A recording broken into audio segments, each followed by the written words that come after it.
All right, Grant. Pre-show shenanigans. So I've been seeing this post go around, and I saw it from Sleeper and a couple other people, like, just doing the Twitter stuff where you're just engagement farming, right? And it Classic. is, What else are you quote, gonna do on a Tuesday afternoon? yeah, it's quote, the 2018 draft was really goated, Oh, huh? Question mark. Now, that's what prompted me to do this pre-show math here, which is what we were doing right before we started recording. Grant, I'm looking at a you wait, just picture. real quick for the audience to know. You got out a pen and paper notebook, notepad. I had to do tally We got marks, pen and not paper full out. on math. It's just tallying. I just had to keep track. But Grant, I have the whole first 32 picks of the 2018 NFL draft. Guess how many players to this day are still on their original team From the of the entire 2018 of the first 2018 round. draft, first round. Okay, of those 32, I believe now they would all be on their second contract now. Because of that, before I was gonna say like mid 20s based on how you were prompting it, I'm gonna modify that to 19 players are still on their team. Grant, 8 players are on their team that they And were that was drafted on in considered 2018. generational. Well, That is it what is, sleep. it is, Hey, it with is, the it with is a the generational draft. It what is. It is. talent wise, yeah, but overall, 8 players remain on the team they were drafted by. Technically, How many of 11 those? if you count 3 players who are already retired Okay, how many of those players or have of gone those back to a team like 32? Minka. How many of those 32 first round picks would you say are still quality contributors in the NFL? So I mean, just looking through Because I just had to check the and confirm that is the Saquon Barkley draft. yes, I would say 9 of the first 10 picks are quality contributors. Let's do it by Pretty dang that. I good. mean, 10th pick is Josh Rosengrant. He's currently getting his MBA at Wharton. He's a contributor in some way, just not in the NFL. But I mean, I'm just I reading mean, through this. It is a hilarious list. looking at 11 to 20 here, Frank Ragnow retired, but obviously he would have been a contributor if he played this season. Leighton Vander Esch also retired, I mean, but even at the back half of that first, DJ Moore no, down yes, there, Ridley down there. but I mean, 11 to 20, I would say minus one, two. Jair now is not really a contributor. So minus one, two, three, four. And even So if you dip of into the those second guys, round, there's a lot of really good players still. but like, it's just, I mean, looking at really picks 21 to 32, that's where the draft kind of got iffy in the first round because Isaiah Wynn, I mean, isn't doing Hayden Hurst isn't doing Now much anymore. Rashad Penny might be retired. there's a ton of quarterbacks in that draft, so it Yes. was a very hype draft. Uh, can we think of any correlation between hype around drafts and the success? Like after that draft, what was what is I the mean, I next think the most hype best, draft since I think what would we say? The last year or Caleb 2 years Jaden ago. Daniels draft? Mm-hmm. Okay, Quarterback wise, so 100%. TBD, TBD. Mm-hmm. I mean, this is what prompted me. I texted you the other day. Like This in is what Micah's prompted me. draft, I believe is 20. The T Law, Justin Fields, Trey Lance Yes. had some juice too, and that class But sucks. was you talking about quarterback juice? Just like the quarterbacks create the juice, but that draft had juice. Like Micah was in there. Like I Yeah. think Sauce was in Yes. that one. Yeah, Sauce that and was Garrett. Garrett, JMO, Olave. Yeah, that class had Yeah. juice. Oh yeah, But this is I this think 2018, Sertain may have been that class. I Like believe he was. Yes. I think he was the wait, he okay, might have been the so second corner yeah, drafted. but hey, in retrospect now, slight modification. There's still a bunch of dogs in that class, although the quarterbacks didn't Yes. pan out. But But there could be a correlation there with hype yeah, around those classes, and they talking about the probably end Malik up winning. Willis draft. How about this? Let's go the other way. What has been the least hyped NFL draft in the past decade? Malik Willis draft. Which Was with that who are the first 2021, rounders? 2022? Uh let's see here. That was the 2022 NFL draft, 2022 That NFL sounds like a draft. down year. That sounds like a Uh Georgia D line year. that was Trayvon Walker went one. Yeah, that's a Aiden Georgia Hutchinson unit. went 2. Derek Stingley went 3. That's Sauce Jordan went 4. Davis, Sauce not went Jalen 4 Clark. that Oh, draft. So that different one. draft. So we're thinking a year too early in the Yeah, and Micah also year. that draft objectively is a bit washed because that's the year the Jets had 3 firsts. Yeah, no, that's a washed ass class. I mean, to be fair, they did almost hit on every pick. Jermaine Johnson, Except iffy, McDonald, but right? McDonald, huh? Did they take McDonald round No, 1 that Jermaine year? Johnson. I Jermaine thought Johnson McDonald was was the McDonald third was the first. next year, I believe. No, Jermaine Johnson was the third first Who that was year. the third first for the Jermaine Jets? Johnson. Jermaine Johnson. Well, Sauce Garrett. Oh, Garrett was the first that year. That's who I'm blanking on. Okay. Yes. But forgot about that one. Yeah, it is just, this 2018 draft though, to this day, that's the year the Vikings signed Kirk Cousins after 2017, drafted Mike Hughes, pick 30 Grant, Lamar Jackson went 2 picks later. Would have been nice to have him when you needed a quarterback that year, but I know Mike Zimmer would never have done that. Just also interesting simultaneously, Baker Mayfield really could have still been on the Browns right now. They could have been cooking. And Odell's dad just see you later. Hey, see you later, Baker. Odell's he was words, playing on like a torn labrum, and they're like, I wonder why he sucks. Not mine. They sent me to Cleveland to die. His words, not mine. Okay, so that's how he it really sucks playing with framed your college the situation. Teammate. Yeah, well, I mean, that's just like, honestly, how do you feel about this?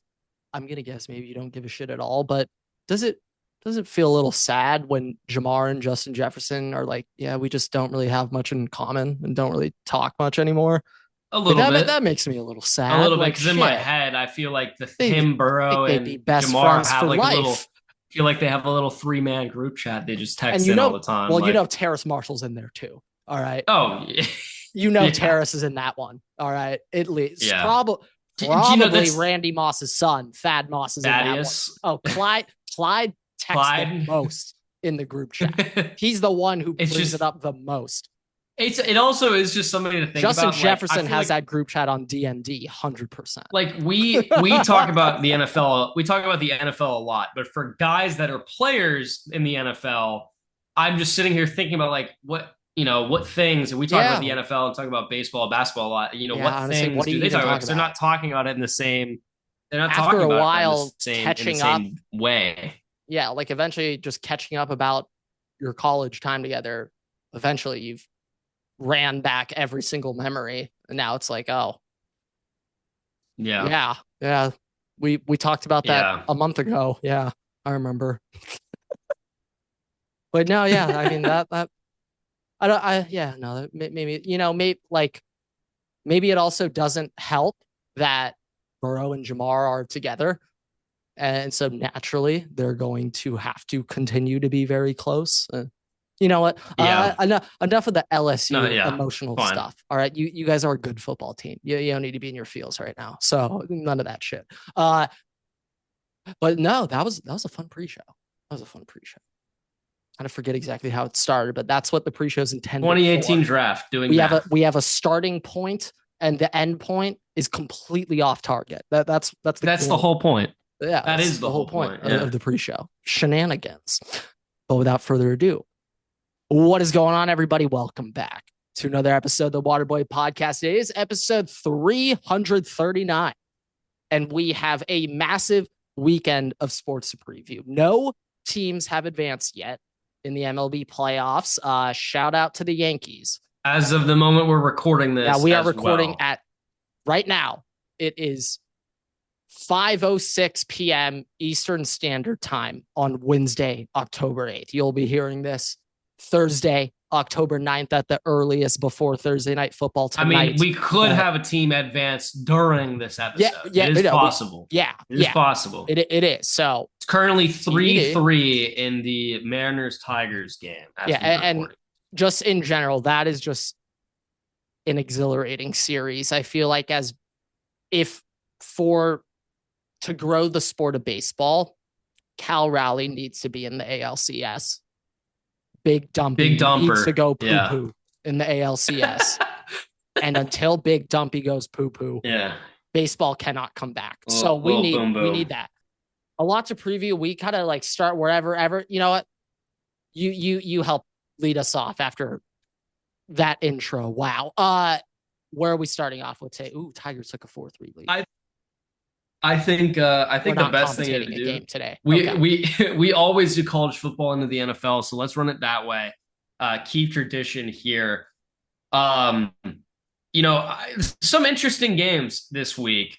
One thing to note I think is we got a lot of fun USC. matchups.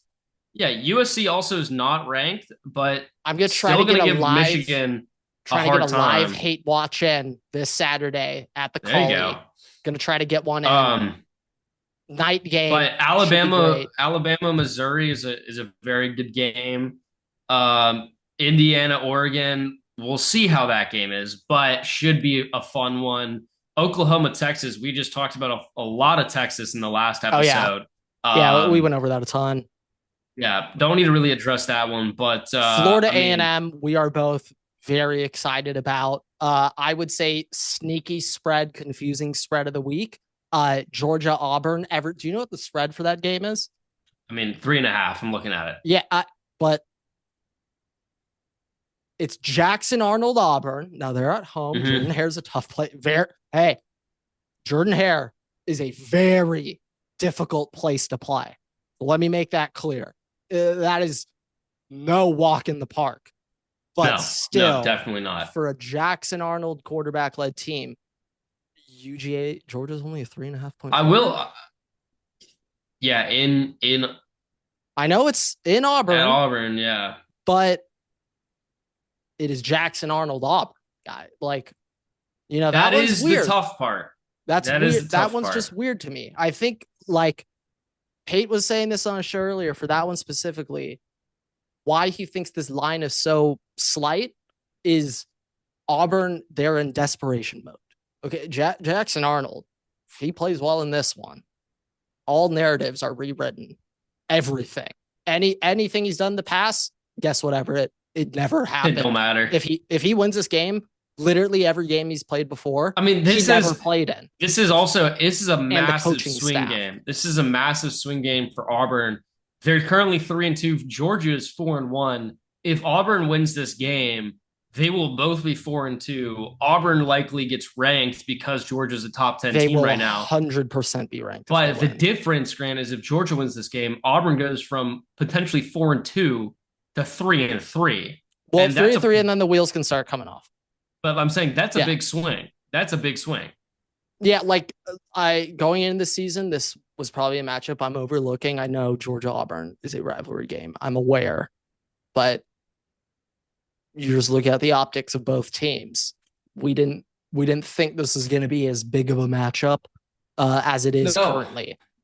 No, we definitely but I will give props to you. You were kind of giving Auburn a little bit of love before the season started. They have a good team. So there's a little forecast. There's a little forecast. And quarterback influences the outcome of football games the most out of any position.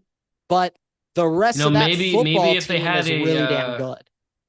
Maybe if they had a Trinidad Chambliss, they'd be doing pretty nice right now. All I'm saying, if Auburn pulled in Oklahoma, you keep the defense and you just portal in the Washington State OC and Mateer, and you just bring what Oklahoma essentially did this year. They did the hypothetical, what if the Oklahoma defense was matched with the Wazoo offense? They just ran that. They did that. Mm-hmm. And it's worked. It's worked. That could be a really effective strategy moving forward for a ton of these SEC schools where the offense is underperforming. I'm thinking specifically Auburn and Florida Everett. If Florida just brought in Mateer and the OC, holy shit, Everett, they're a football team, So I think honestly, you'd rather have that defense set because I think that's harder to replicate year after year. So if you have that side of the ball, especially when it comes to talent too and development. For talent, like to have a true top 3 defense, you need to be complete in all, and it's also all levels of the defense. Like everything on defense really needs to work together. Offensively, like obviously you need cohesion, but it's really quarterback centric. And a great OC game plan can make it look amazing. I mean, that really is the difference between the two sides. Yeah. I mean, that's really the difference between the two sides is you need a middle linebacker, quarterback of the defense in quotations is not going to elevate a No. defense where if a corner messes up, it doesn't Yeah, like matter. honestly, A, I think a quarterback, if a wide yeah, receiver, misses the route, the quarterback can still make a can make play. up for it. Yeah. And the only thing on Oh yeah, offense 100%. cohesionally does make a huge impact is the offensive line because Yeah. they can ruin the And I'll be quarterback's honest, play. But Auburn's O line below par this year. yeah, I will yeah, say though, Georgia's front seven it's not the Georgia front seven that you are used to and what you expect out of Kirby Smart when they were going on their runs. All right. They don't mm-hmm. have those guys up front. And the biggest concern is the depth. Like last year, Georgia got boned with injuries.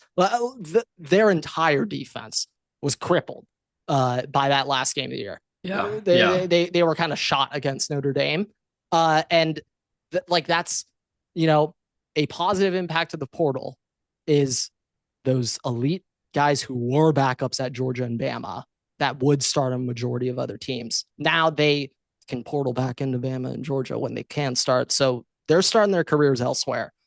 There's another shit. I was about to say power four. They could be in G. There's just another D1 yeah. football team that has a But top I quality think player. Yeah. I think this experiment this year, and I say experiment because it truly is with Jackson Arnold, um, probably sets Auburn up for next season. You have players leaving, so you'll need to backfill some wide receivers and stuff. But like they're gonna need to, they're gonna go hard scouting probably in the portal this next year for a competent Yeah, quarterback try to go find a QB compared to Jackson Arnold. I really think if Auburn had that quarterback, if they had John Mateer, they are Mm-hmm. what No, you think of 100%. Oklahoma. It's just Oklahoma. 100%. What you think of them is Yeah. Auburn. No, I So fully agree. The thing hey, that I give sucks though Venables a is lot of credit for doing that. Okay, the thing that he sucks gets a though ton is of like credit. Singleton is gonna leave, and then you have like all these other offensive weapons that are probably gonna head Yeah, out like simultaneously. Coleman has to stay. Cam Yeah. Coleman, he's a true sophomore, and I don't think he's going to leave. Auburn's paying him a lot of money to play football there. They're going to need a step up from Perry Ellis, or not Perry Ellis. Shit, I'm blanking on his name. Perry. Perry Ellis. Perry Ellis. Perry Thompson. Perry There you Thompson. go. So Perry Ellis is definitely not the wide receiver of the Auburn Perry Tigers. Ellis was the starting four for the Kansas Jayhawks for 38 years. But they're going to need a big step up from Perry Thompson next season. Now, Cam Coleman, he's certified Everett dog. Yeah. That guy, yeah. Like, I would say, don't compare him to Luther Burden, but think of him like Luther Burden. The talent is so clearly there. The production won't be. And we pray he doesn't go to a god awful franchise like the Chicago Bears where he'll never have the opportunity to show off his talents. Like, he cannot go to the Bears or the Titans. It will be over. Well, I don't know if the Bears else, are going to be in the market to draft another wide receiver after this year, so I wouldn't worry about that too much. Cam Coleman, yes. literally any other football team than those two. He'll be okay. I think we've spent enough time on Auburn and Georgia. Yeah, just looking at some other games here. I'm seeing South Carolina freakouts LSU online about this playoff game. Keep going. I need to South Carolina LSU. Yeah, keep going. South Carolina LSU will be a underrated but sneaky good game out in Baton Rouge. Other two things that we're kind of wrap up Saturday though. Arizona, I don't know. Let me look who they've actually played. Not really anybody, but kind of going under the radar here a little bit. There's currently 4-1 playing a ranked team in BYU who's 5-0. That could be a good game. And then also Arizona State is ranked 21 right now. They're 4-1 playing 4-1 Utah. Also a sneaky good game. You bring those up. I'm just looking at them now, taking it in. Those are both significantly impactful football games for the rest of the season. Both in the Big 12 as well. How the Big 12 shakes up. Like right now, as it currently stands on October 8th, Texas Tech is the best team in the Big 12. I don't think I've brought this up. I don't think I even had them in our Miami SMU death penalty cheating award shortlist. I don't even think I had Tech on there. I don't believe so. No. Miami was They were at it. Okay. It's now Texas Tech. Texas, the oil boosters at Texas Tech, Everett, they said, we want to win football games. So, hey, that's an option for Texas teams.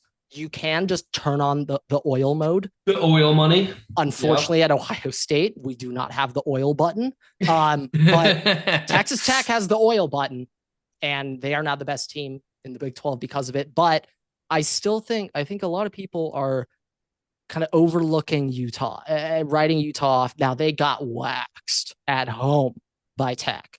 Okay. Statement win. I thought those were the two best teams in the Big 12. Utah's a team where when they're counted out and overlooked, that's when they're scary. And Utah, I see 5.5-point favorite over Arizona State, ranked Arizona State. I think I'm comfortably laying 5.5 here. I think Utah's covering this. Taking Utah. I think they're covering this. I think they make a statement right here. We're still here. I know we got boated by Texas Tech, but we're still here. I think they make a statement. Then BYU, Arizona, that one, I've got no idea. In Tucson, I can't lie really and say I've watched a game of Fafita. Team. Yeah, I can't say I've seen some BYU. Team. I've seen some BYU. But I have not watched any Arizona. If there's one thing I'd point at specifically, you have a veteran quarterback in Noah Fafita. I don't know what his receiving options are now without Ted, but he's going up against a true freshman quarterback, Bo Bachmeier, at BYU. So I feel like just going off quarterback play, Arizona at home. He's got his number one option is Javin Watley. Javen, and then 22 receptions, 316 yards, averaging 14.4 yards per reception. We'll take that. 85-yard longest reception, 3 touchdowns.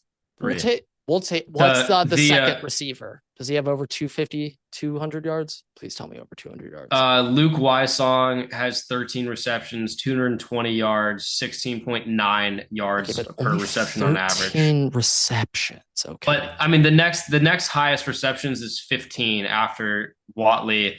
There is a wide receiver on here with 8, Trace Spivey, 143 yards, 8 receptions, 4 touchdowns on those 8 receptions. Okay. Yeah, I think that will be an exciting game. I don't have a pick for it. I guess I'd lean Fafita with that veteran experience, but I mean, maybe also the veteran experience doesn't really matter. If this is kind of Fafita's season to, like, a couple of years ago, on this podcast. Yeah, he was getting hyped up. We were talking about that could be a first round pick, and it tampered, dampened down from there. But this is the opportunity on my preseason top 10 quarterback list going into last season. Mm-hmm. He was definitely on it. Yeah.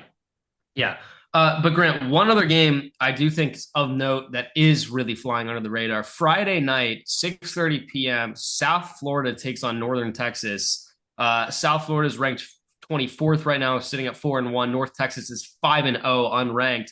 Grant, North Texas quarterback has 11 touchdowns, 0 interceptions, and 1,300 yards right now.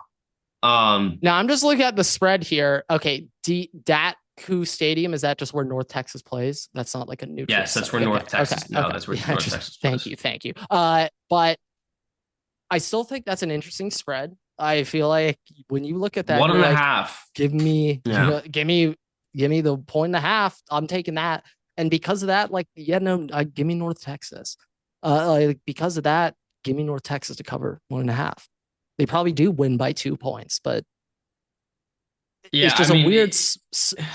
I'm sniffing something a little funky here, a little skunky, Everett. Well, just looking at the two teams and who they've played to date, right? Now, USF has played a ton of top tier teams. I don't know. USF beat Boise, beat Florida, got destroyed by Miami, beat South Carolina State, and beat Charlotte.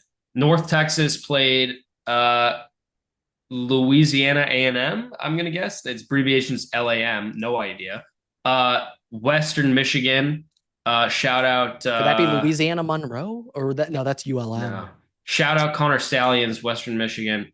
Washington that's Central State Michigan. Sorry, my bad. It was Central Michigan. I mixed them up. And it's a Western directional Michigan, school, they're all the same. yeah, Western Michigan, Wazoo, Army, and South Alabama. So they haven't really had a true test to this date.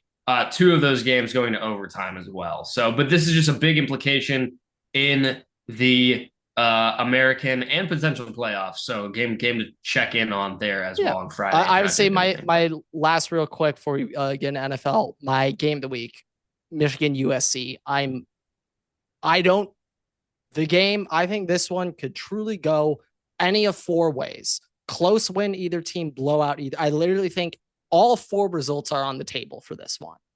I don't know what would which be way. an alternative from said four results. Like A tie? even, that's You can't it tie in happen. college football, so I don't. It just you just don't know. That's Those the answer. those are the you four don't results know that could occur in a college in any football game, game. in college football. Yeah. Close win, either team. Big win, either team. That's it. There's not a fifth. I think though your most likely scenario is a tight Michigan win.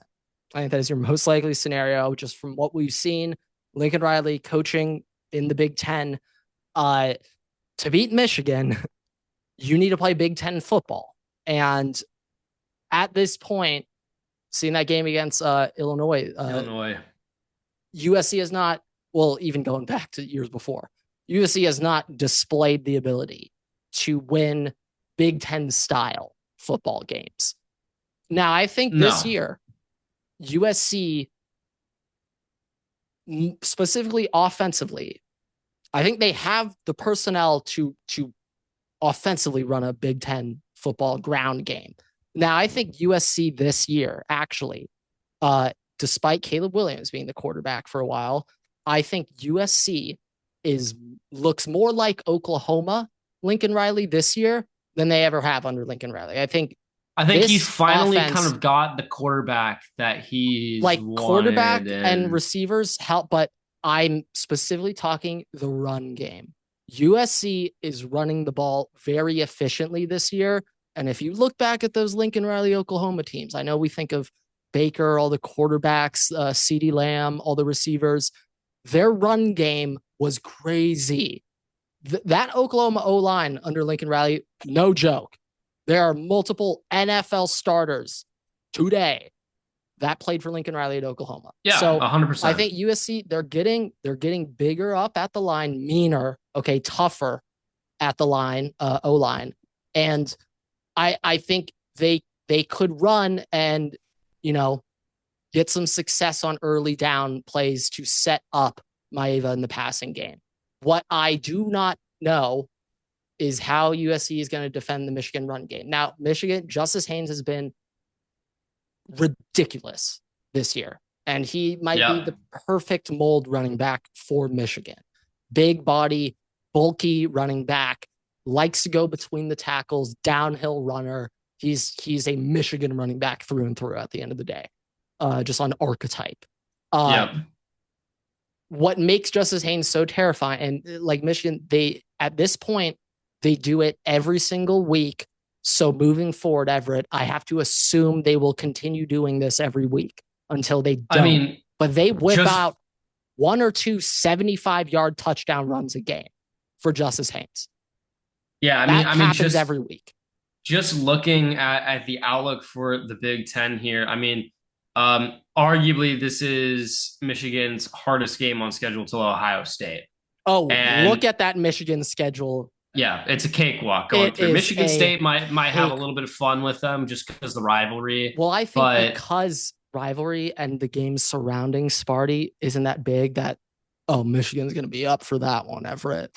They're going to be up for that. Oh, I think Michigan State might. I'm just saying also Michigan State will also be the most up for that game than literally any football game this season.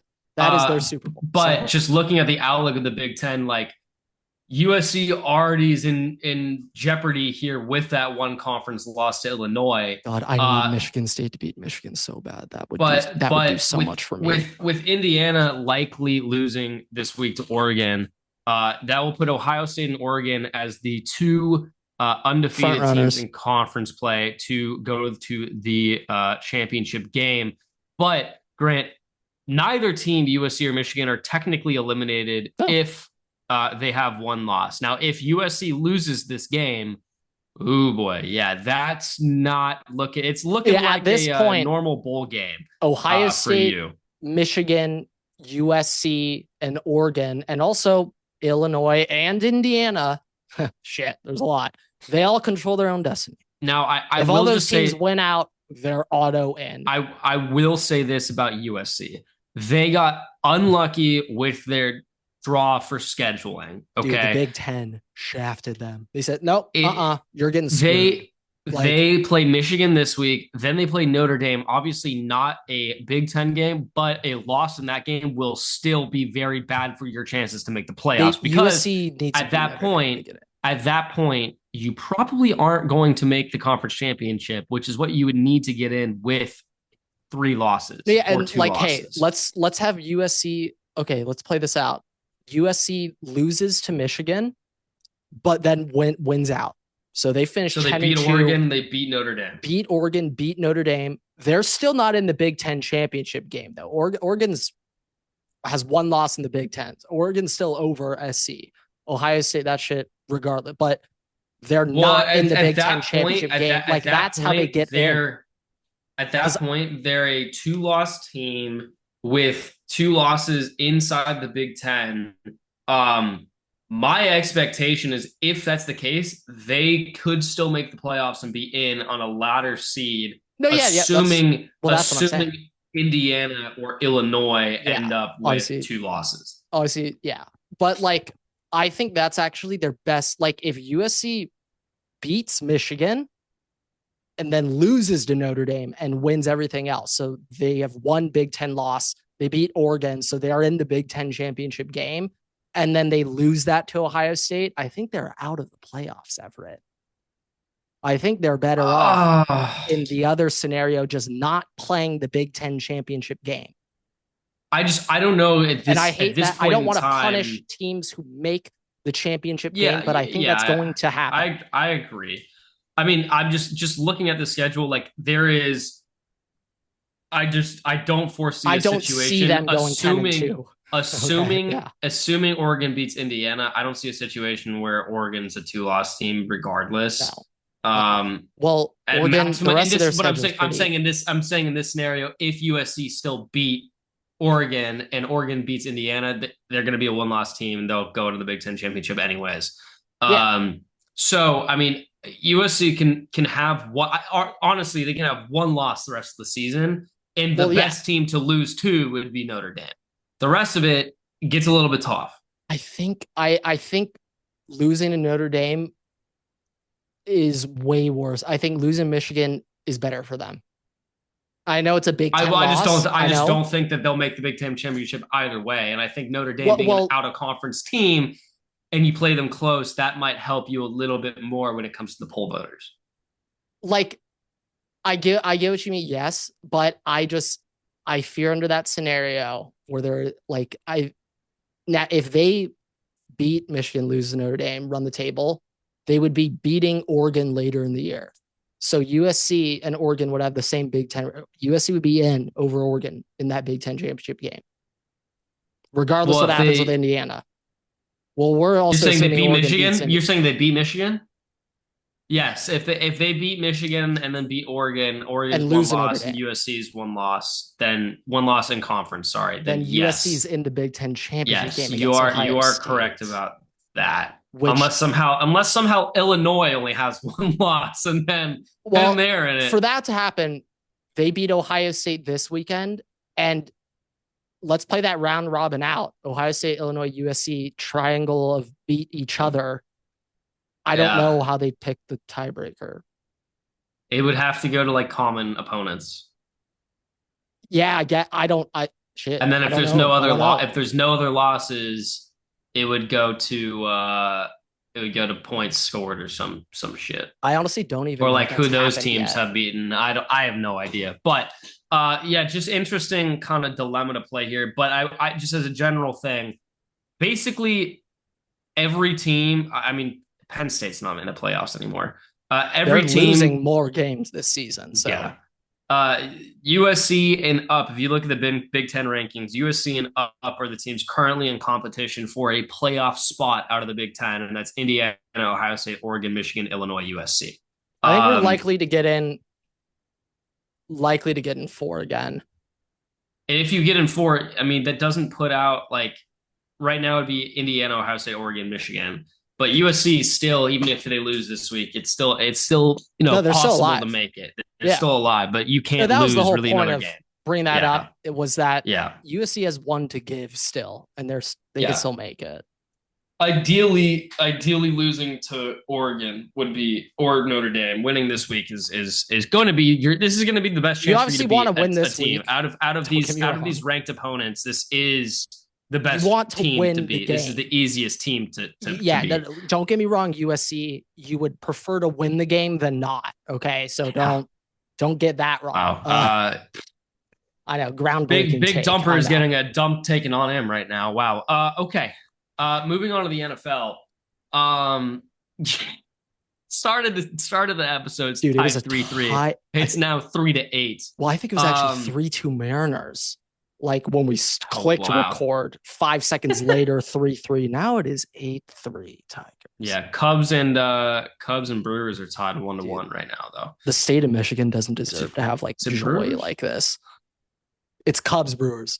Yeah, Cubs Brewers. I don't know why I questioned that for a second. Okay. Michael Bush All has right. been playing good, not gonna lie. NFL time, Grant. What a disaster from the start of this season, going 13-3 for me, starting over 80%. Now, Grant, I'm down to 60%. I have gotten progressively worse every week, starting 13-3, then 12-4, then 10-6, then 7-9, now 6-10 this past week. I don't know. I'm seeing ghosts, man. I'm like, well, you couldn't have gone 6-10 this past week because there were only 14 football games. So I believe you were 6-8 because I was sorry, 6-8. 6-8, correct. Yeah, 6-8. I still had the 2 1s in there from the previous week. You're correct. But 6-8, Grant. So technically better. Still the most losses I've taken in a week. What's your total win total on the year? Not 48 wins. Okay, you're at 40. I'm at 51. Yeah, so three game swing here. Not an overt amount. That's not excessive very amount. large. But all right, Grant. I will, unless you really want to say the games again, I'll say the games. This is the thing. I'd love to do it, but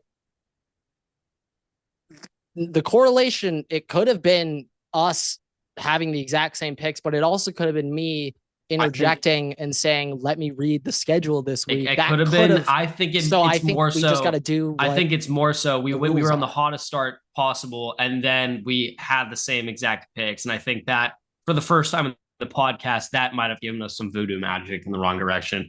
Okay, Grant.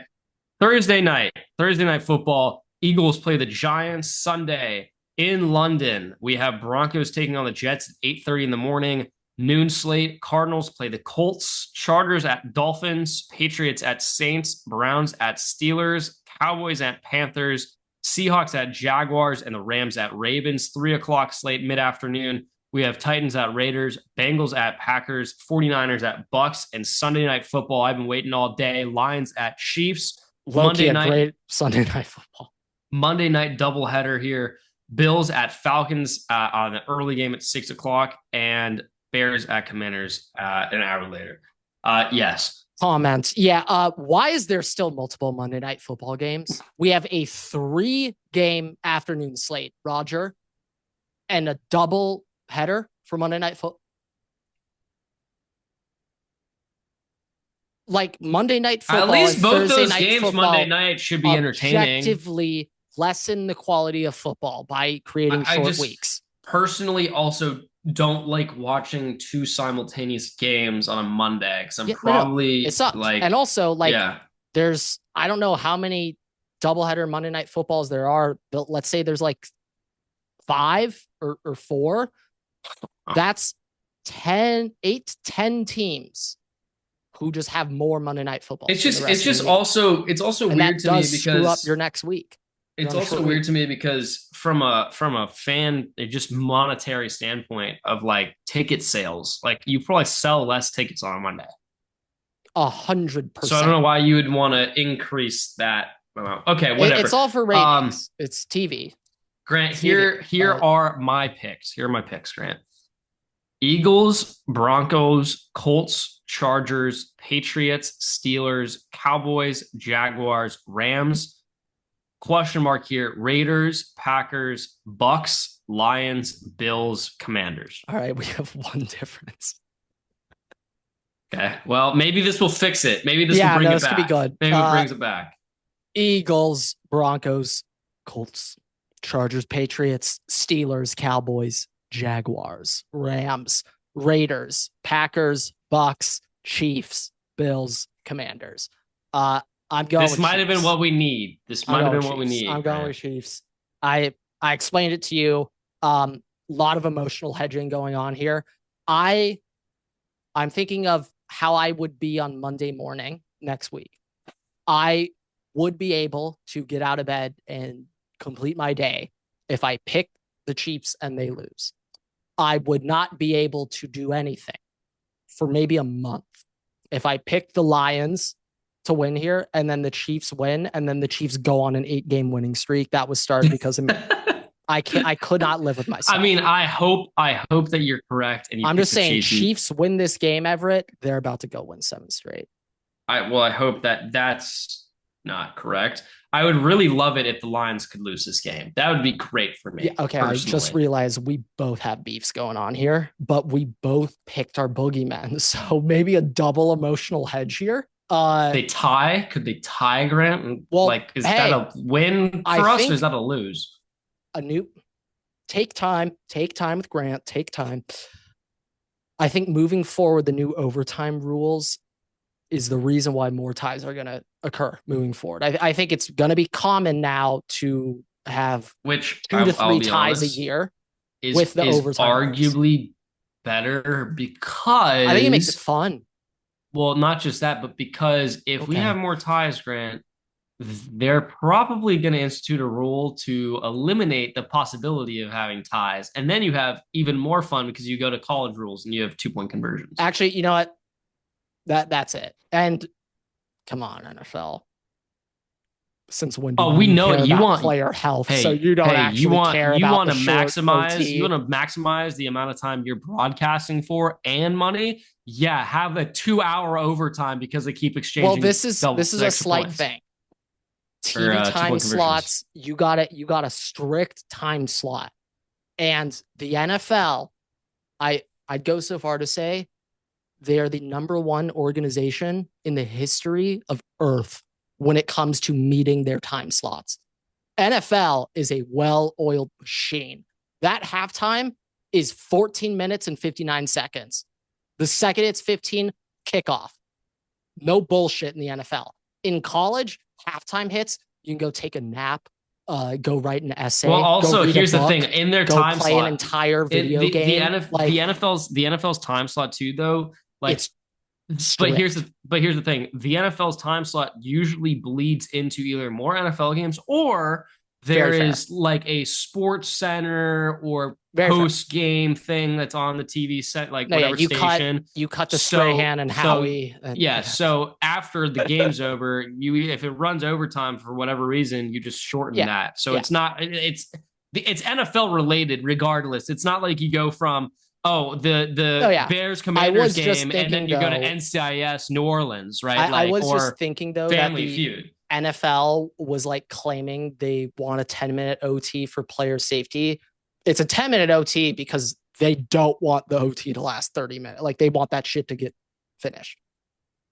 I mean, I'll be honest. I would be 100%. I know it sounds counterintuitive, but like they want it to wrap up. I mean, look at the MLB. 3-hour games isn't good. They keep them 2 hours.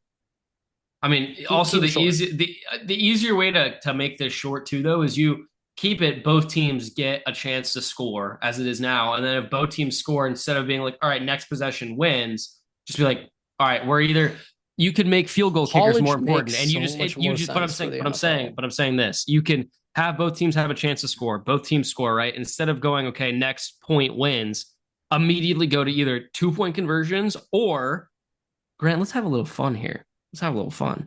I just thought of an OT. What if we make kickers worth way more, and you're exchanging 50-yard field goals. Okay, well, you were thinking that. I was also thinking this. What if, okay, I may have just come up with a goated idea. Overtime rules. We're going to start this in college as the test guinea pig. That's the test center. So college, how they start the ball on like the 25, you get first and Yes. 10 or whatever, like new proposition. You get the ball on the 30-yard line, but it's a fourth and something. 4th and 5, 4th and 10, to be determined what the down distance is. But it's a fourth down when you get the ball. You could just kick field goal right away. Or if you want the touchdown, you need to go get 5 yards and then go. So like, just to have some strategy in there. I'm thinking of, because first and 10 on the 25 is horseshit.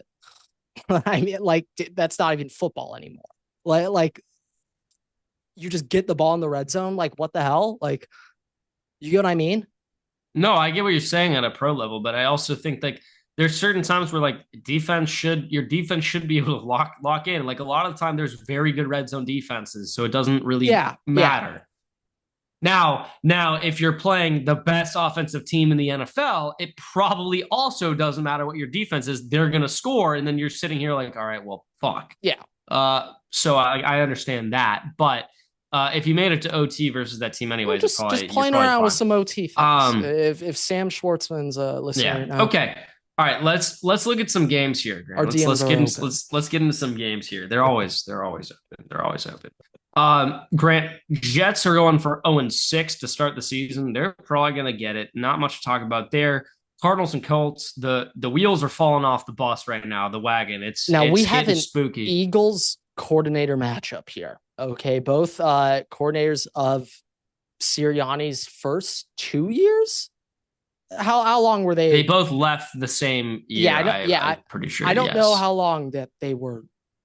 It was that first Super Bowl that they lost. I'm pretty Eagles sure. Coordinator battle matchup showdown. I think what's really interesting here is I think going into the season, Colts, Cardinals, we would probably say that the Cardinals are a better looking team than the Colts, but neither we would say we're going to be playoff contenders or anything. But the job that Shane Steichen has done this year with Indiana Jones as a nickname, like one of my coworkers at work, I informed him of the Indiana Jones nickname, and the way he reacted in the past, you would laugh. You'd probably feel bad for Daniel Jones, like, oh, Indiana Jones. He heard that and he was like, that's a good nickname. He can't have a good nickname. No, he can't be good and have a cool nickname. No. So it's like a weird position to be in. The Colts are a good football team. They're a good football team. There's no other way to put it. They're a good football team. They're getting Warren slightly more involved to help ease a little of the load off of Taylor. Jonathan Taylor has been the best RB in football right now, arguably. Yes. Well, I think if you consider the pieces around him, he's the most valuable player to his offense so far. Oh, yes, 100%. Colts are also undefeated at home right now, Grant. 3-0 at home. Another thing. And at this stage in the season, you can start taking note of some of these home records. I would also say Panthers. This is now week 5, and usually, at least, like, you're talking science or math or anything. Like, or week 6 now. Sorry, week 6. You're correct. But like, you're talking science or math or anything. Usually, you're like, okay, we need to do something 3 times to know if it's like good or not. Like you test something like 3 times. Science hypothesis experiments. Yes. Right. You take Josh Dobbs, for instance. We did a 3-game test on Josh Dobbs, the Vikings, 2 years ago. The past third game. Yeah, the Pastronaut. That third game. Oh, yeah. No, we realized it was not there to stay. The opposite of third time's a charm. Exactly. Third time's a harm. But Grant, Daniel Jones has now played in 5 games, and Indiana Jones has not turned into a pumpkin per se. He's escaped the Temple of Doom. And I would say, I would go as far as saying that he might be Han Solo by the end of the year at this rate. Shit. Whatever his character's name was in Blade Runner. Yeah, that guy too. Can't say I ever seen Don't Blade don't Runner. don't know his Can't name, say I but ever watched it. um, yeah, I mean, I just think case in point, he's here to stay at this point, and I don't feel like I'm jinxing Clearly, he's anything here by to stay. saying that. Um, I also think they're getting so Pittman slightly more involved too. Like they're the oh, passing. Pittman's stock is like he's like I think fantasy wise, he's a top 10 wide receiver right now in Just the fantasy. passing offense in general, it's coming along. They're getting Warren a little more involved in some deeper route patterns instead of just your quick little dink and dunk 5 yard hitch and out stick routes. He's actually running some football plays now. But Hmm. I think that this Colts team, they're not one to be messed with. Yeah, they're just a good football team.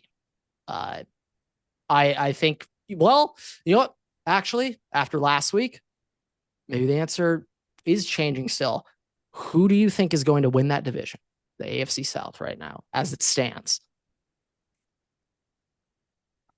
It is kind of Jags, funny. Colts, Texans. Still, It is Texans. funny. Yeah, I mean they're only Disregard the 2 games Titans, back. right? Disregard the Titans. Done. But it Texans could is still win funny. it, but It is funny because in the preseason, everybody was, Texans everyone's hands down. and Um, last year or 2 years ago preseason, everyone picked the Jags and then the Texans won right. it. So this division's the But most. this is also way more competitive than anybody thought. And Oh my goodness. Yeah. two of the best teams currently record wise in the NFL are in that division.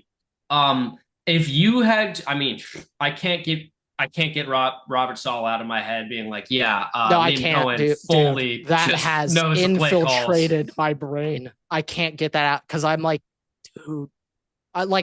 Also, I want to say when Robert Sala was bringing that up, I don't think Robert Sala was pulling a Ryan Day hiring his brother, FBI investigator. I think Robert Sala said that as like a warning to Liam Cohn, like, hey, I know your scheme. And I think he only made those comments as a way for Liam Cohn to start second guessing himself on that game day, being like, oh shit, wait, do they know what we got? I'm not saying they have wiretap Belichick their I comms, think here's but the I thing. think they have some Grant, tips the on the play. question really comes down to: are you more confident in Indiana Jones or Fabio on the Jaguars? So Fabio, who? I mean, and I'm not counting the Texans out yet. No, but They're two games back, I but think right now it really is between the Colts and the Jaguars. certainly. And I think that comes down to Indiana Jones or Trevor Lawrence, and I I think you're not going to know. I think if the offense opens up a little bit more for the Jaguars and they actually get Brian Thompson involved and Now, I Travis think Hunter takes this next step, in this sure. division, I think the Jags could get it done. My concern with the Jags is that defense and like primarily the secondary, how they're defending the pass. And in that division, those pass offenses aren't necessarily the most dynamic. The Colts, obviously, the pass offense is a work in progress in Indianapolis. It is still a work in progress. The Texans, it's Nico Collins, and that's it. So very one dimensional in the pass game, and the Tennessee Titans can't complete a pass. So I think the Jags might be able to skate by despite that being a big weakness Well, on the the thing is, team. the Colts, though, like Michael Pittman, as you said, is doing very well right now. They're Like Tyler Warren's getting involved, and their yeah, run game yeah, is they're getting arguably the there. best in the league. But it's not like they have to go up against a Tampa Bay Bucks in division. Like they don't have to go up against a true passing No, like the Cowboys would give the Jags nightmares defensively. yeah. I mean, I do think the Colts defense is a little bit underrated. I do think they're Oh, I think they're actually very better. good. I think they're pretty good. I think if you're asking that question right now, I'm gonna give it to the Colts, but I think it is neck and neck between them and the Also, Jaguars. just so far this season, in terms of points allowed, best team by far defensively is the Houston Texans. Not the Browns. In points allowed, Oh, points by allowed. far. the best team in the The NFL. Browns do currently have the best defense overall by a very wide margin when it comes to metrics, Yeah, yeah. but And they also and like get expected unlucky on play. short fields and shit. Yeah. Flacco throwing picks on Um. his own 25. Okay. Let's look at some other games here, though. Spending a lot of time on the Colts. Chargers Dolphins. I don't think that there's much to really talk No, about there. no, It's a we got way question better football games, question about but your running backs. Patriots Saints okay. still not that Yeah. much. Browns Steelers not that much. Um. Grant, talking about the AFC South, let's talk about Seahawks and the Jaguars. Let's talk about that game. Yeah. That one is one of my favorite matchups of the week. This one, they better have given one of the CBS or Fox this in LA. Fox. They better have given Oh, it to the LA. I know it isn't, but it I better don't be. know. You might That's a be game where I might red zone. Might take a week off. you I think I might need be to watch watching that the full Cowboys and the football. Panthers. You might be watching the Cowboys and the Panthers. I I hear there's well, a fraud alert going no, on right Rams now are too. I don't Rams are know. no Rams There's a and fraud alert going Chargers on are outside my both windows. playing, Oh, it's so Rams. You're they're getting the both going to be Rams. Fox and CBS. Yeah, you're getting the Rams. Well, also because my team's playing shit, I may have to call an audible, skip my game. Dude, Seahawks Jaguars is one of the most entertaining matchups I could think of right now. That's going to be an excellent football game. We're both but on same. Jags. Yes. Yeah, I right now the Jags, I can't get over the Liam Cohen Robert Saleh Well, thing. that and also like don't get me wrong, the Seahawks looked very good last week, even though they just lost to the Bucks. Very close game. Jaguars obviously beat the Chiefs, and that's not an easy feat, even if the Chiefs don't look like the normal Chiefs that we Yeah. see, right? Jackson Smith and Jigba doing extremely well this season, off to a very hot start. I just can't get over the Liam Coleman stuff. You're riding high after beating the Chiefs, and I do think that there was some offensive issues when it came to the Jaguars' performances, but the Jaguars' defense stepped up when it really needed to, and I think, and I'm expecting them to be able to do that versus the Seahawks and kind of dampen their offensive capabilities. Just some things that I'm just looking at, which are kind of crazy to me. So if I have any fellow linemen out there on Twitter, the number one lineman that has been making the rounds online this past week has been Gray Zabel, guard for the Seattle Seahawks. He has topped so many different metrics in run blocking win rates. This I'm just seeing right now. He's first in run block win rate. Hey, I was telling you in the draft he was going to be a dude. He has a very low double team rate 2 for a guard, below average double team rate. So he's winning one-on-ones against 3 techs. That is not an easy thing to do in the NFL. I literally would say right now, considering Zion Johnson is ranked in the top 10 in run block win rate, he's ranked 8th. So if Zion Johnson's the 8th best run blocking guard in the NFL, Everett, that means there are 7 good run blocking guards in the NFL. If Zion Johnson's 8th, that means there are 7 capable guards in the NFL to run block. Yeah. So that's what that means. Yeah. Very interesting though. Of those 7, 2 of them play for the Jaguars. Also, the Jaguars have the number 2 run blocking tackle in the NFL, Walker Little, this season in run blocking. Been excellent.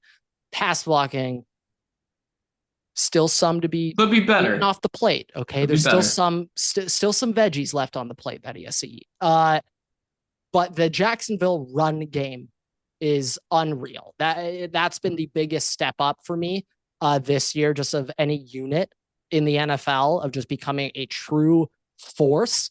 And with that run game helping out the rest of the offense, I can't go against the Jags right now. I just can't right now when they're hot, even though, hey, you know me, I love my Seahawks. I just can't go against the Jags right now. 2 weeks in a row, you've gone against the Seahawks. I know. I literally think last week was the first time that I ever picked against the Seahawks, and it was correct. I literally think in the history of the show, every time I picked against the Seahawks, they won. Until last week. I literally think so. Well, there you go. That whole weekend leading up to the game, I responsibly threw Seahawks -3.5, just knowing the jinx I put on them. I was like, they're definitely covering the shit now. But hey, sometimes the public wins, folks. Sometimes the public wins. um, But last exciting, we yeah, gotta end off with the banger of the week. Lions at Chiefs. Now you you're went not going to talk Lions. about the 49ers and the Bucks both at 4-1. Well, objectively, yes. I There's just no way the Niners do it again, right? Like right? Systems, man. I'm telling you. Mac I Jones is felt out here looking nice. the thing that I'm so torn on is like I know the offense is gonna be fine with no Kittle and no Purdy. I just thought the defense would take a much steeper drop off without Bosa. People forget he's out for the year. I thought the defense was going to take a bigger step back. They haven't really. I just don't really know how to evaluate them. They're overperforming, I guess, but no, they're just a good football team. I mean, So they're not 49ers really are 3-0 away currently, yeah, and that's nuts. That is Bucks nuts. are 1-1 at home. Both teams at 4-1 currently. Just 3-0 on the road is Baker crazy. Mayfield currently making an MVP conversation performance on the year. Certainly. Which I think Certainly. to you, I don't know if I said it on the podcast, but I was drafting my fantasy team in redraft and I had Baker Mayfield and I said to you, we were talking about him versus Josh Allen. Was losing Liam and Cohn, I said he could have an MVP year, and I'm just saying it's currently showing. Thank God I wasn't aware of that Liam Cohn sign stealing before the season, because I would have faded the Bucks offense so hard, thinking that they just spy gated. No. Okay, bad. Lions, Chiefs. I think right now Lions look like the best team in the NFL. As of right now, they look like the scariest team in the NFL. But I don't necessarily think that means they're just gonna. I will say, outside of the Packers, I mean, like we talked about this on the last episode, but like Ravens obviously was close. Lamar was still playing there, but like in hindsight, still that defense was really bad, and the Ravens are currently 1-4. So really, outside of the Packers, Grant, they have not played any team that is like certifiable. Question: who's worse, Cooper Rush Ravens or Jake Browning Bengals? Because it's not an easy answer. I wish there was an easy answer, but there's like you actually have to think for a second. I would say Cooper Rush Ravens because at least the Bengals have the ability for some random explosive plays or Jake Browning doing something crazy when Cooper Rush would just stand there and throw the ball. But this will be outside of that week 1 game, Grant, and obviously week 1, not every team has it put together. It's a new OC for the Lions anyway. So outside of that week 1 game, this is the Lions' biggest test of the season. And personally, I can't see, well, you say this every week, but I can't see the Chiefs going 2-4 to start the year. And also, Patrick Mahomes and the Lions starting 4-2, they could still go 13. Mahomes also having a good start to the year. 1,250 yards, he's 8 TDs, 2 interceptions. Like Rashee Rice comes off suspension next week, I think, right? Week 7. So next week. Who do the Chiefs play next? Who is losing millions of dollars when they have to guard Rashee Rice in the slot next week? Let's Raiders. The Raiders. Nice little warm-up game for Rashee Rice. Is it in the Death Star too? Please tell me. Please tell me it's in the Death Star. No, it's if it was in the Death Star, I think Rashee Rice goes off even harder. But I mean, the Chiefs don't have any really easy schedule after that, Grant. They go Commanders, Bills, Broncos, Colts, Cowboys, Texans, Chargers. Now I think post bye week it eases up for the Chiefs. Is that true? Do you have that? I mean, Grant, bye week's 10. That would be 7, 8, 9. Yeah. Post bye week. So no, not really, because from now until the bye, it's Lions, Raiders, Commanders, Bills. Then it's bye, but then after the bye, it's at Denver versus the Colts, at Cowboys versus the Texans versus the Chargers, Titans versus the Broncos, and then at Raiders to I end the like year. that. Hey, I know it sounds a little tough, but dude, I'm telling you that Bill, they're gonna beat the Bills. They're gonna beat the Bills in Buffalo. They're going to. That's just how this shit works. I know. I don't want to believe it either, but it's the boogeyman. I know him. They're gonna win that game. Broncos first time around, they need to win that there. Is this the They're winning first that. time that Jared Goff has played against the Chiefs since he was traded to There's the no way. Lions? Oh, since trade to the Lions. I thought I'm you were so, saying since the game. No way. He's no, definitely played but since since. he's been on the Lions, and now this Rob? is a high Ooh, no. profile They've offense. played. Like, They've played. I fact check me. Don't quote me. I can remember a Chiefs Lions game with Grant, Goff. He hasn't. he has only played the Chiefs 2 times in his career, One of twice in his them's the career. game. One of them's the game. The second one was in 2023 on Detroit. Grant, he is currently undefeated versus Patrick Mahomes. And that can you also tell me Goff's average, the offensive average points per game? Now the first one you put up like 54, so it should be pretty skewed high. I have his personal stats. Let me get. Yeah, that's too much. We don't need to think about that too much. Regardless, I mean, Grant. I'm excited. So that first game he threw 4 touchdowns. The game after he threw one. I mean, massive difference them both. But statistically, he put up a good year both times. But yeah, I feel like another part of me, I look at this spread, I see Lions plus 2.5. People are just saying how the Chiefs have been playing. I just feel like the public's looking at that like, yep, give me Lions plus 2.5. I mean, really, I'm looking at that. I'm looking at that over 52.5. That's what I'm looking at. Oh, shit. That's what I'm looking at. Effort now. You might be onto something here with that one. I think I might be liking that pick. I feel like though, I brought this up last week. My concern for the Chiefs, well, I hope that this continues. A concern if you were a Chiefs fan is that run game right now. It's not looking very good. Pacheco is clearly not the same. You might need to get this guy named Rashard Smith some reps up in there. Him or please no. Maybe Alvin Kamara. Well, I Breece Hall. If they got Kamara, I don't know how much more threatening it makes them just because, like, for the Chiefs' run game to get going, that interior line, they like going downhill. They like running between the tackles. We get downhill. And Kamara can do that. But I think if Breece Hall is the running back of the Kansas City Chiefs, I don't know what you have to give up to get Breece Hall. Yeah, though. I don't know what. I don't. Yeah, I don't know. Like he's about to be a free agent, so maybe you get a little like is he worth a third? I don't know. Tell me if I'm stupid. I don't know. I don't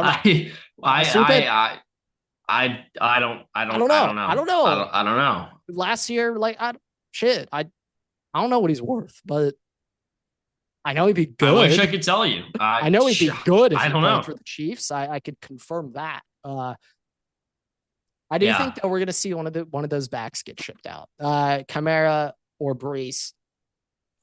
Maybe both. I think we're going to see some guys on that. Well, Kendry Miller also has had a massive uptick in snaps, so I'm guessing because he's getting an uptick, and I think it's also like I told you this before. I was like, look, the Saints need to sell tickets, and Kamara does that, but at the same time, this is a new coach, and it's the NFL.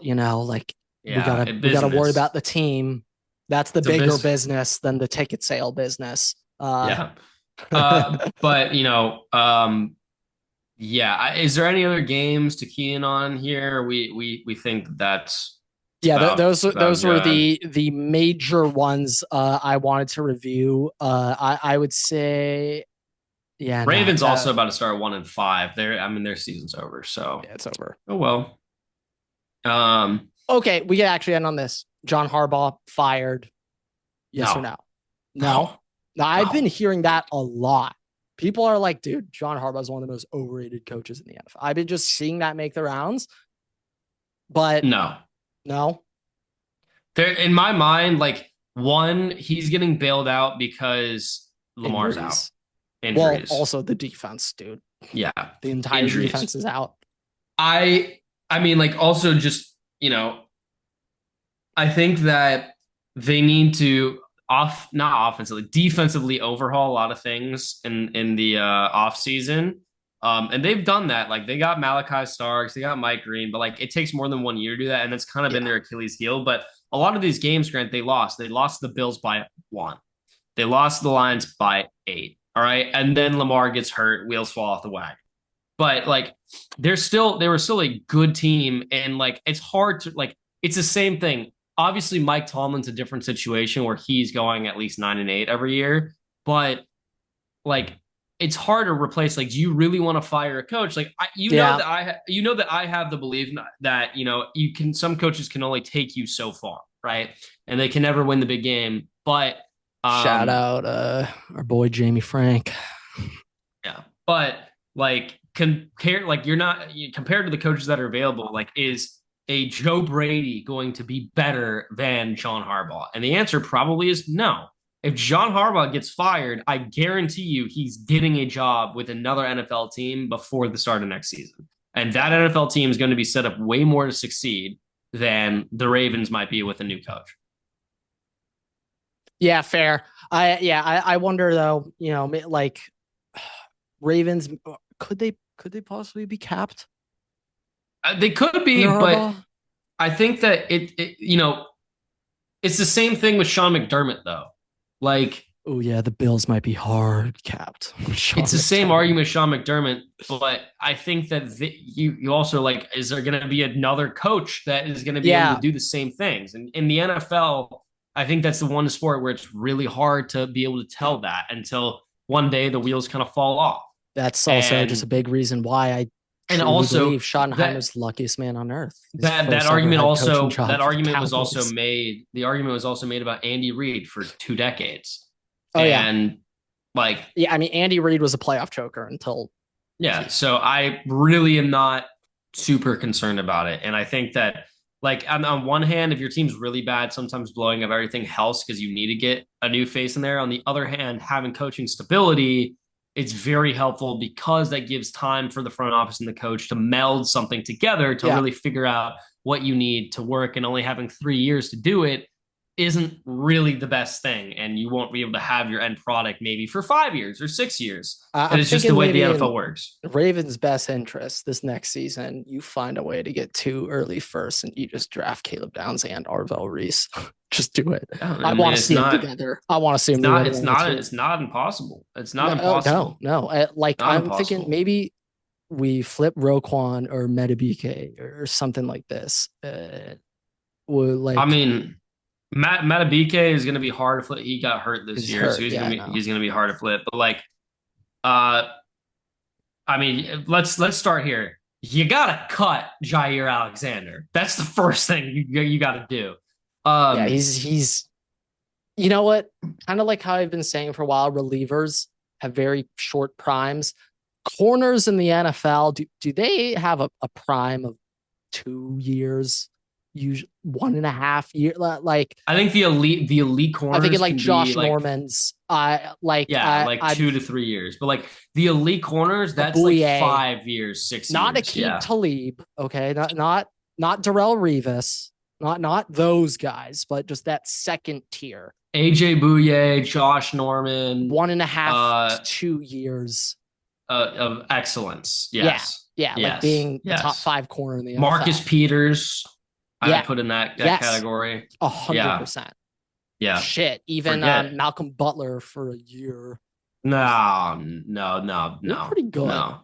No. That I think you have a little revisionist history here. I think you may have a little revisionist history of him getting benched and just being like, oh, he sucked ass. No, it was literally 1 year though, and I don't think that qualified. Like that was 1 year of good play after that. But I'm saying that doesn't. That's a tier below the Josh Norman, like AJ Bouye, Marcus Peters But I'm like range. Jair, I would say is in that second tier range of like a 1 to 2 years. Jair was like 4 years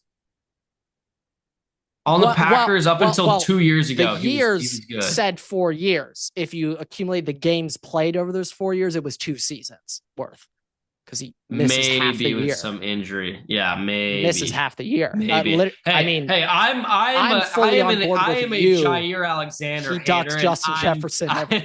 I'm fully on board because I'm like, dude, that makes so much sense. Hey, like, all I'm gonna say is I would also be ducking Jay Jettis. We will have a very fun time doing a Ravens offseason wish list this year. Very fun experiment there. We might be having an earthquake over here. Oh, keep going. Oh, well, hey, I don't think we've had a mid-podcast earthquake. I don't see anything shaking though. I don't see anything shaking. I don't know. Feel the house. You can feel the ground moving, or there's a pickup truck out, like a big truck outside. Anyways, yeah, okay. I need to go check this out, guys. With that, thank you guys so much for watching, listening. Rate us 5 stars. You can find us on Spotify, CW, Twitter, and on the Instagram at Waterboy Pod. You can follow me and Grant on Twitter at Every6 and Waterboy Grant. We post new episodes every week on YouTube and all podcast platforms. Maybe subscribe, turn on notifications on a single episode. We also post exclusive content on Instagram and on TikTok as well. So make sure to check us out there so you don't miss anything else. Make sure that Grant's still alive after this earthquake. And with that, we'll see you guys in the next episode. Waterboy's out.